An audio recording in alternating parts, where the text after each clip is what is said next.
Nala kong ano? Why musokol? Debate, tibuok Mindanao sa Gisino, kalibot-libot sa kono Sa gym sa ato amo debate to. Sa Luwerte Farak, Kambulig. Niingon din ka nga pangutana. Biblia. Asa mabasa nga ang 70 Adventist Hangtod na karon, wala pa naka-move on ng atong mga higalang mga sabadingkoy, mga defensor sa peke, nga sektang sabadista concerning atong mga nangaging debate nga ako ang miatubang sa ila. Hangtod karon murag nagsige pa sila og bagulbol eh. And at the same time, kapila na pud sila nag-communicate nako nga makig-usab og debate o sa laing term pa makig-rematch kumbaga. So kung tinuod gyud nga daog sila adtong debatiha ang nahitabo ni ana ngano makig-rematch pa man mo. Ngano makig-rematch pa man mo nako kung tinuod gyud mong daog mo adtong debatiha. The fact nga nakag-rematch mo, so buot ipasabot ni ana alanganin mo ni adtong panahon nga nidaog mo sa maong gitawag og debate kay ang pulong rematch, ang pulong pagpanghagit, pag-usab nga makigdebate o makigatubang sa kuha, pagpadayag ka na nga kadtong mga naging debate nga naagian ninyo sa akua, ang inyong argumento, ang inyong mga presentasyon wa kabarog sa mga argumento nga ako ang gitawag o gipresentar. Pareha ni si Mr. Miano, actually katong debatiha man gud wala magyud to sa plano. Ngano man kay ang moatubang lagod unta adto si Sir Ramil Iyalas versus Mr. Campo Redondo.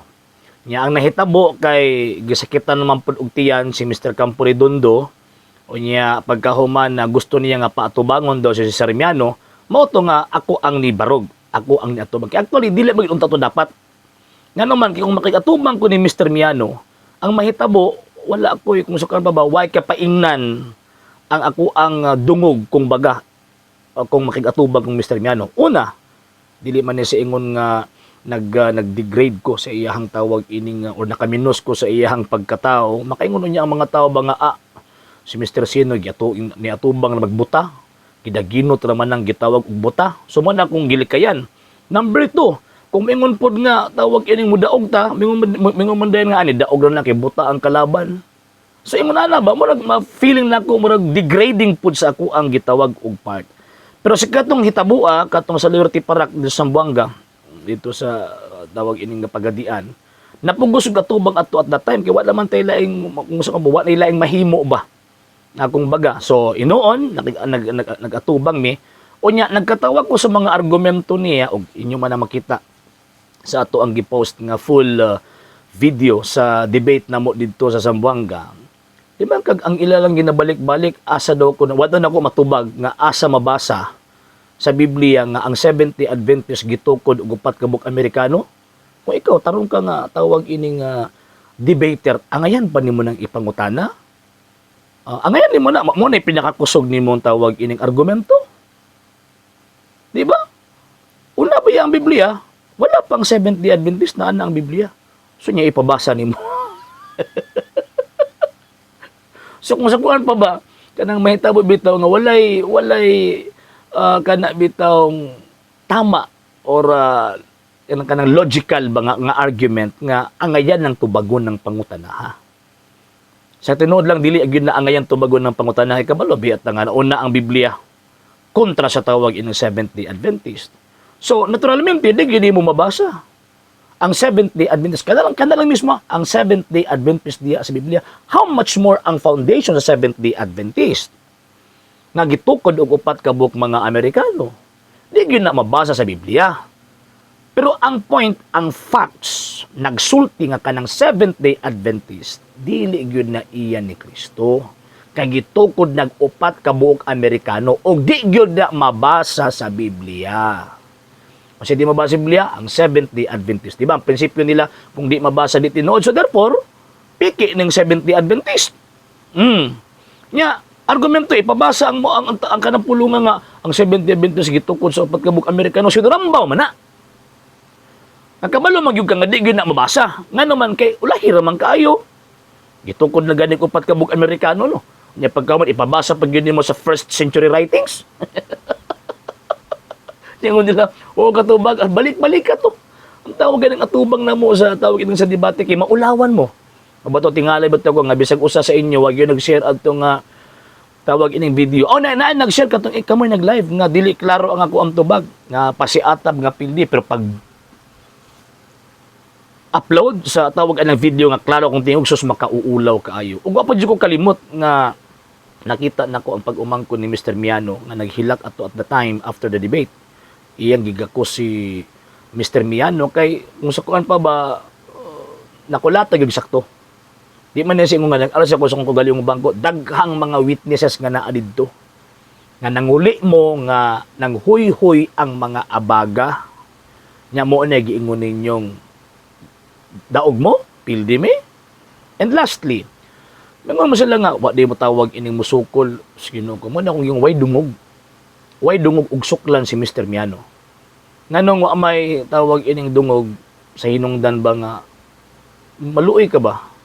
Maluoy ka kay again ha, dili man niyo sa pag-degrade sa iyang gitawag og pagkatao pero suklan niyo mo ng buta. Buta na gani physical, buta pagos ka matuuran. Mo na bisa pagdaog ka, wa kay dungog.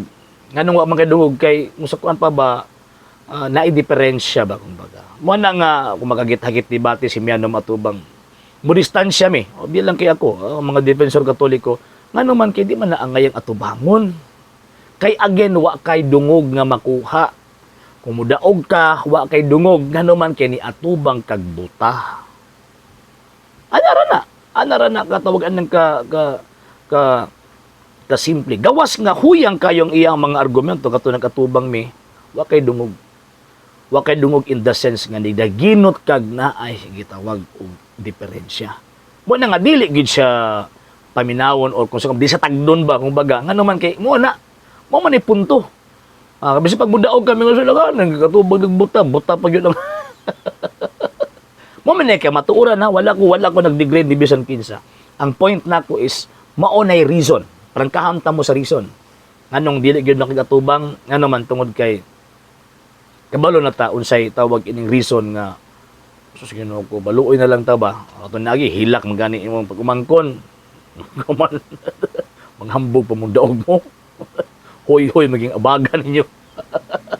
Niuli mi sa Davao at the time nga kuan. Niuli mi sa Davao at the time nga malipayon and nagmadaugon sa hinungdan nga wa gyud mo kabarog ato at that time. Balikan ninyo tanaw ang video. Nya kung tinuod nga daog mo, balikan niyo tanan yung video. Katong video nga klaro kung tinuod ha. Pagkahuman ana i-share ninyo. Kaya kung dili ninyo to ma-share katong debate namo ni Miano, ako may nag-post adto katong na ako'y klaro kung tingog. Katong debate namo Miano pag di ninyo ma-share, subot pasabot damgo lang na ninyo nga nidaog mo. Okay? Nya katong mga magsipang hagit-hagit nga tawag ini mga barkada ni Miano pag uban mo og kanang duha or tulo something kay kasahan ta mo pero isa lang ka buok hago-hago lang mo adto pamasahe anang hago pagkaayo ana ba ikaw lang ang katuon ana ba so mas may pinakamaayo nga tawag ining mag-uban mo mga duha or tulo mo atubang sa kuha. Okay. Sa hindi pa po nakapag-follow sa mga pages po natin, i-follow nyo po yung mga pages po natin, RJ Horolanciano II, TV Apolia Punto Argumento page, Kuya Apologies TV page, and RJ's Vlog 2022. And pwede rin po kayo mag-send po dyan ng Facebook stars. And also, sa ating po mga channels, sa hindi po nakapag-subscribe, i-subscribe po ninyo yung mga channels natin, Dalay Catholic, Apologies International Official, RJ Santo II TV, Kuya Apologies TV, and Barrio Kawayan Religious Forum. And pwede rin po kayo mag-send po dyan ng super sticker, super chats, and super thanks. And maraming salamat po sa mga kapatid at mga Katoliko na ulis pong tumutulong sa programa po natin. Maraming salamat po. Nang dahil po sa tulong at suporta po ninyo ang programa po ito, until now, andito pa rin po sa social media.